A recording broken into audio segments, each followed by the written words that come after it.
All right. Welcome, welcome, welcome. Hey, I'm Brother Brian here on KIEZ 106.7 FM, the voice of the community. Hey, I have a special guest here, someone that's very active in the community, making a difference, not just talking about making a difference, but actually getting involved, getting engaged, and making things happen. Mr. Brass, good day, sir. How are you? Good, man. How are you? I am doing wonderful. Thank you, sir, for asking. Hey, I want to let everyone know, try to introduce who you are to the community. I know your specific community knows you, but people like me and others may not know. But it was brought to my attention the work that you're doing in the community. So I was like, hey, I need to get to know this brother and find out how I can actually play a part and support what he's doing. So, Mr. Brass, tell us exactly who you are, where you hail from, uh, about your upbringing, and what's your drive for doing something like this. Man, I'm Ortadius Brass, Ortadius White Brass. A lot of people know me as White Brass. Some people call me Tate if you grew up with me. I'm born and raised in Monroe, Louisiana, by way family from Winsboro, Louisiana. Most of my sister and brother was raised there. I just spent summers and weekends and holidays down that way. But I tell people all the time, I got the best of both worlds growing up. I'm South Side raised for the most part, East Side educated, went to Carroll High School, played basketball there. So I got the best of both worlds on that. Graduated, went to Southern Union State in Alabama, junior college scholarship to play basketball. Then I ended up transferring to Southern University, Anthem College of Baton Rouge, Louisiana. Graduated with a Bachelor of Sociology down there. So part of my community work stemmed from sociology in undergrad. Then I got a master's in secondary education from Grand Canyon University and a K through 12. My specialist degree is in K through 12 leadership from Grand Canyon also. Been studying some theology for a little minute. So, just that's pretty much my background, who I am, where I'm from. Okay.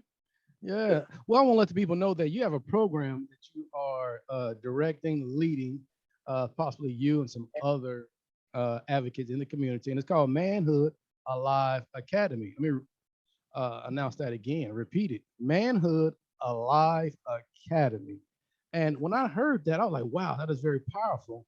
And I started thinking about, I guess you would know about this, the song by Boys to Men, just their name of their group. And that's Yeah, a rite of passage. Going from boys to men is yeah, nothing.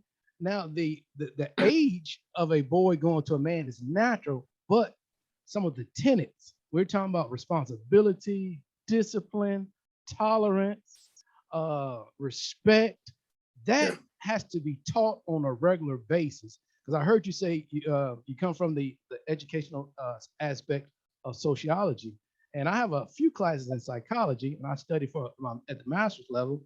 And the number one teaching method or the number one learning method is observable behavior. And yeah, so, if a young male is not around a mature male, they will end up duplicating what they see on a regular basis. So now it looks like you're coming in and actually attempting to make a difference in the community by yeah. actually having an academy. So tell us about this Manhood Alive Academy. All right. So D1 said it best. He said all of our kids are educated. A lot of them just miseducated. And so one of our goals is to educate our kids in the right way early. So when I think about this academy, though, patients come to my mind. I ask somebody. I have a group of friends that hold me accountable on what I do. I was looking at your channel. I know you. I saw Marcus Baker on here doing some stuff with you before, and I say this publicly and privately. Marcus probably since my early 20s, Marcus one of the guys that kept me accountable, held me accountable for some of the stuff I was doing when I first moved back here. I'm talking about head my feet to the fire on doing some stuff. But I have a group of females and males that hold me accountable. And so I said something out to them last year. And I asked one of them, I said, man, how long ago was this that we started planning this? And they said, man, it's over a year ago. And so the idea started coming, and it came from I was in therapy one day, man, and my therapist asked me to do an assignment one time. He said, just sit quiet, ask God, what have you placed in my heart? And so I sat in my living room, and and everything I heard, I wrote, and what you see now is what I wrote. And that was over a year ago. And I shared it with my accountability partners, and now we're here. So one of the things we go off of, we're adopting the ManHood project for the manhood aspect of this from Brother Phil Black. And so it's 5 virtues that's being taught in that part right there, which is love, respect, courage, provision, and protection. And one of the things I'm big on as a man, especially with manhood, is protection, especially for womanhood. And that's one of the things we don't see within our communities, but the love and the respect part. And so our main goal, you said it earlier about responsibility. And so two words that the kids had, I'm teaching it at Wasman. And so we're piloting this thing at Wasman for our enrichment program, but it was really organized for community based. And how we end up doing it at Wasman was, I'm a robotics guy. And so so my assistant principal, Dina Sampson, she said, we want to do robotics this summer. I said, cool. And so then she called me back in the office and said, nah, let's do something different. I want to do a mentoring program. I said, okay, cool. And so she I got work. She said, I said, well, do y'all have a curriculum already? She was like, no, we don't. Just kind of, gonna go with it. I said, well, I already have some that I've done already that I've already written down and have some resources for it, if you don't mind us doing it like that. And she was like, that'd be perfect. And so, we're piloting that thing at Wasman, but the main goal is to get the kids that I'm dealing with at Wasman, but also to bring it within our community also. So other kids, because I've had so many people inbox me, man, about what's the age group, how can my child be involved in it? I had some people out of town asking me, can we bring it to that city? And I'm like, yeah, we can do all of that. Wow. We plan it right. We just got to plan it right.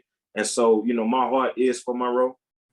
My girl KJ Butler, she used to say it all the time that she knew when I graduated I was gonna come back to Monroe to do something. And so this stuff, a lot of the community stuff we do, man, it's been in the making for 10 years.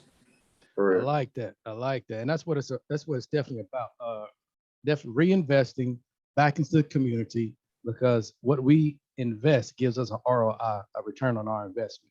And the only way to do it is definitely internally, because you definitely sound like you have a love and a passion. And that's one thing we have in common, Mr. Marcus Baker. He's definitely a partner of mine as well. And we've done a lot in the community as well. Now, I know you are faced with a lot of challenges with some of the, let's say, the external resources in Louisiana, some of the statistical data. I looked up a report today by the U.S. News World Report. It's giving some numbers like Louisiana being number 48 in reading scores, number 49 in math scores, number 49 in poverty, number 47 in household income, number 50 specifically dealing with the income gap, gender, the differences. So when you hear these type of numbers, what motivates you to look beyond that and to continue to strive and dig deep and pull out the natural resources in our community and make them better than what they were once presented to you? For one, it's bad. It's bad here. And looking at the numbers, a lot of times, one of my uncles is one of my mentors. And we talk about the financial part all the time. And we understand the finances really not here. But I think it's like getting a return on our investment. We get at them early, start with our kids early with some stuff. And then later on, we reap what we sow. The numbers you just put out is true and it's bad. I think if we start though, so God told me this a couple weeks ago, well, a month ago now, that it's time to raise up some Joshua generations. Meaning right where I have them now, from elementary to high school, it's time to raise them up. Sometimes it's too late. I'm not gonna say it's too late once they're grown, but one of the things that we are teaching, like with the penitentiary chances, is on finances. A lot of our kids don't, even parents don't know nothing about finances. And so, you know, one of the things that we'll start off with is Rich Dad Poor Dad, the book, but also the board game, the cash flow board game. But then also I like what Taylor Jacobs teaches about building your own bank. And so eventually we'll end up doing those type of things also.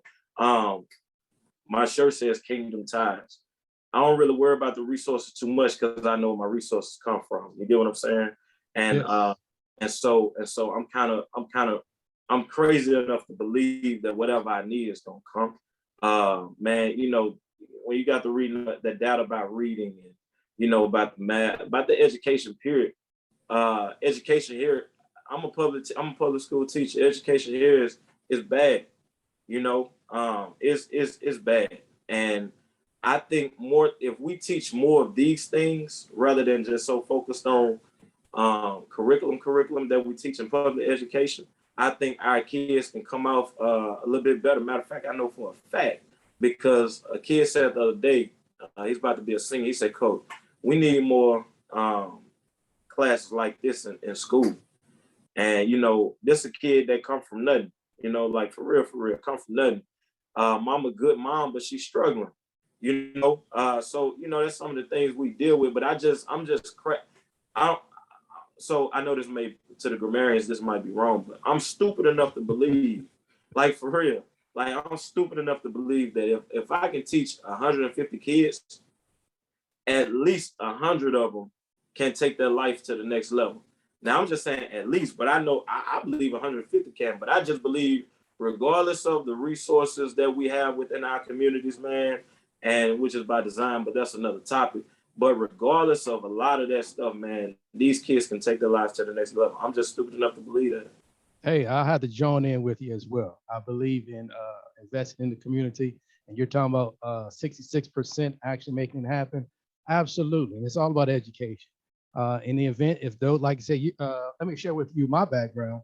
I've been with Easy Bail Bonds for over 20 years, and so I always have a program set in place for reentry, attempting to rehabilitate or offer some type of resource for individuals that are attempting to maneuver back into society.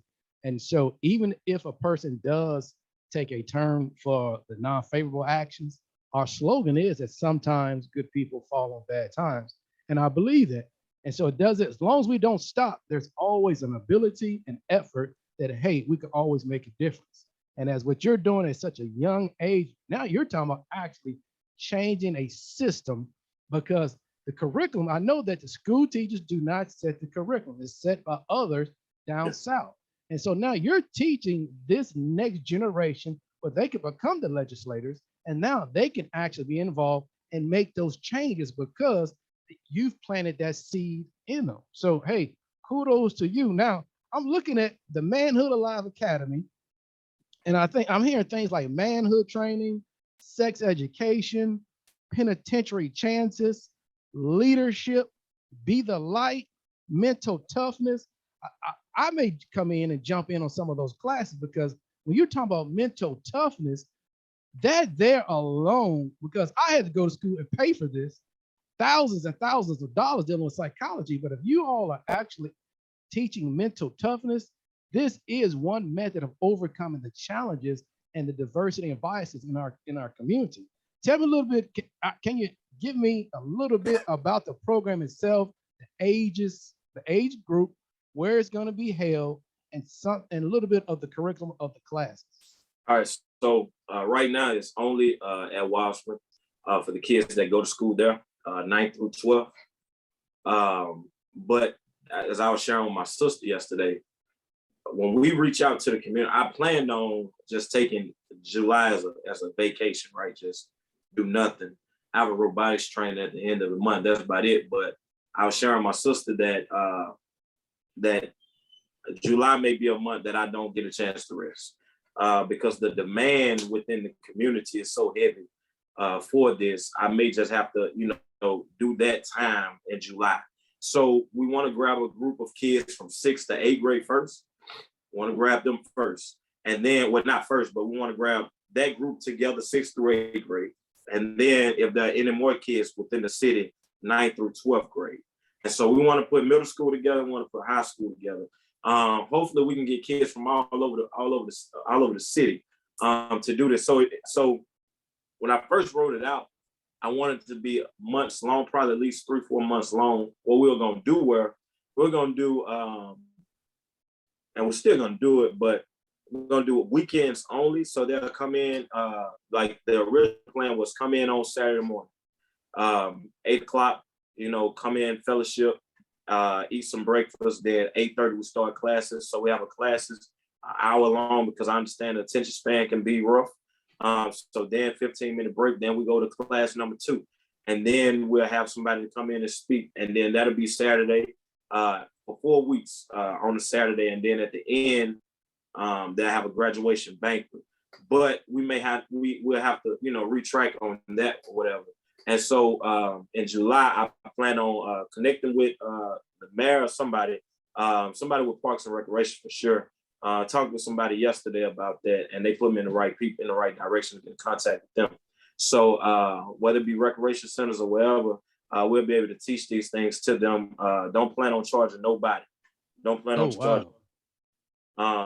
Because I'm looking at the bigger picture. You know what I'm saying? If anybody would be charged, I'd rather charge the organization as a whole for that. But as far as kids, they need it. And at the end of the day, like I said, I know where my resources come from. You get what I'm saying? Right. So, but diving into the curriculum with the ManHood part, we dealt with some ManHood last week. And I know at Wiseman, we have to condense it because we only have 1 month of enrichment. And so starting tomorrow, we'll go back into ManHood for a couple of days, but then we'll deal with penitentiary chances. Now, the part with penitentiary chances is I plan on pulling some guys in that have dealt with the penitentiary system before to come speak to these kids.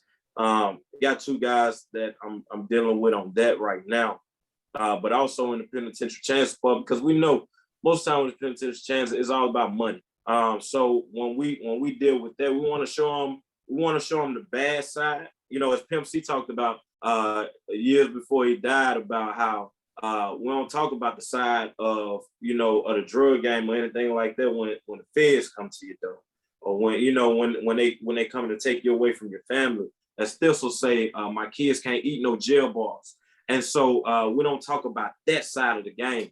And so we want to talk about that side of the game, but also now show them that you can start putting your money into things early to have the mindset to invest into something. One of the things Marcus said, somebody, I don't know, I was at the shop, Bandy was cutting my hair. And Marcus said this one day, somebody was talking about a job. He said, man, create your own job, And we talk about that all the time. Me and his son, Jamarcus, takes my class, and he always come up to me, and I tell him all the time, Jamarcus, you want to be in a t-shirt business? Let's learn the business side of that. You get what I'm saying? But so we want to teach our kids early how if kids can do it for Raising Cane's to make a lemonade stand, competition there early, man, whatever it is that God is putting inside of you, start getting paid off of that early right now. And so we want to teach that on the entrepreneur side to them. And also, I have a kid right now whose mom put him in Robinhood. He convinced his mom to let him get a Robinhood platform to learn how to trade stocks. That's one of the things I talk to my kids about, trading stocks, the right stocks to get involved in. I'm not an expert at it, but I'm learning more and more. So I have some of my kids in my class right now that's just looking at the stocks, just that take my class during the year. So, I'm just trying to show them, even on the real estate side of it, how you can, turn certain money into investing in real estate. And you can start with some of that stuff early. If I knew coming out of high school with a refund check that I can do, a for sale by owner, let them be the bank, and I can put a refund check into buying a house and put it together and then making money off of that, I would have been did that. You get what I'm saying? So, right. It's little stuff like that we're not taught in our community. We're not taught that. We're not taught the value of a dollar, which, is not worth much now, but we're not taught how to spend our money the right way, and so I want to teach that, especially in that penitentiary chances part. Then that leadership, as I said earlier, one of the things, 2 words that they left with last week as a man is responsibility and leadership. You have to be responsible for something as a man or someone as a man. You will have to be a leader one day as a man. You may not be a leader over a company, but you're gonna have to lead your family. You're gonna have to lead your nieces and nephews, lead your children. And so we want to teach on that. And so, in leadership, they'll go through some training.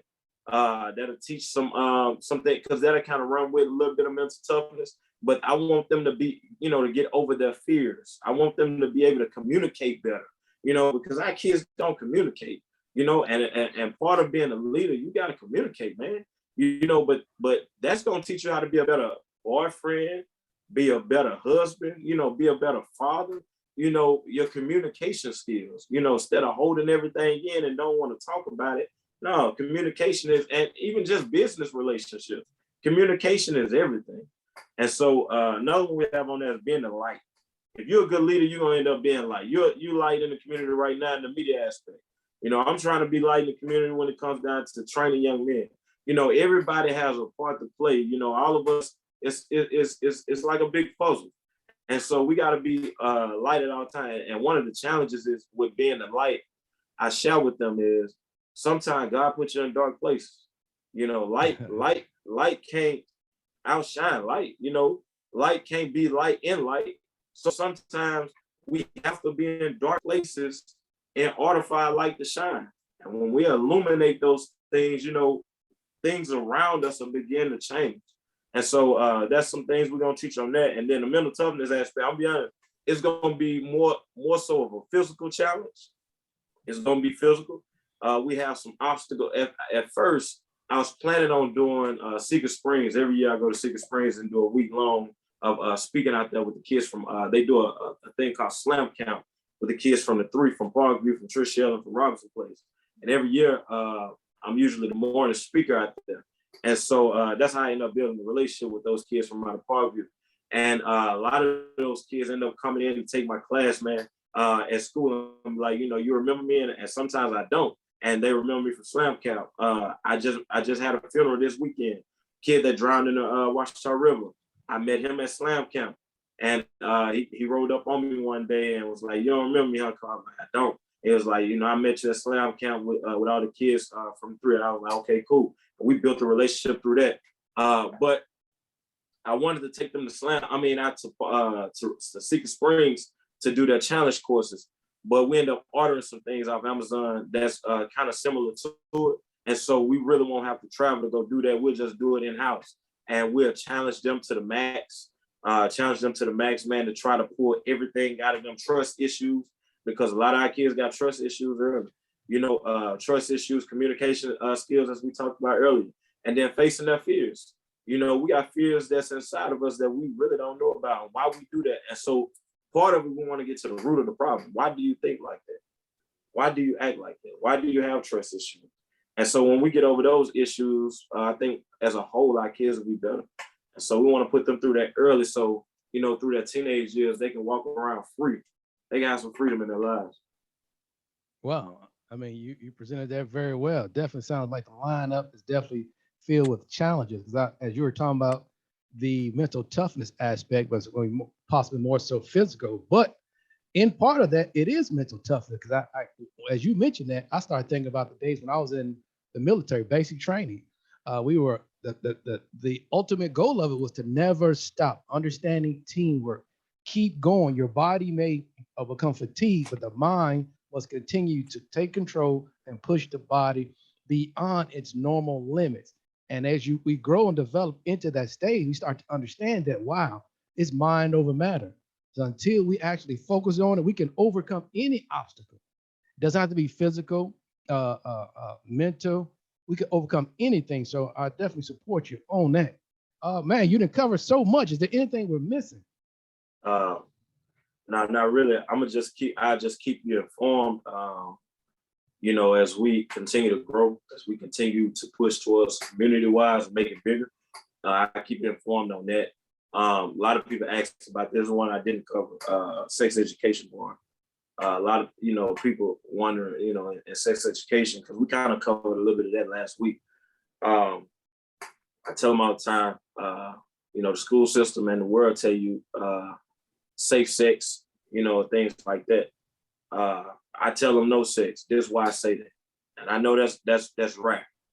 That's rare, and especially for teenagers to hear that. Because, all it takes is one time to make a baby. You're a baby yourself. You're a baby yourself. You barely gonna take care of yourself. So how you gonna take care of it? Now we raising another generation of kids, who's getting it out the mud, rather than getting it when you're established.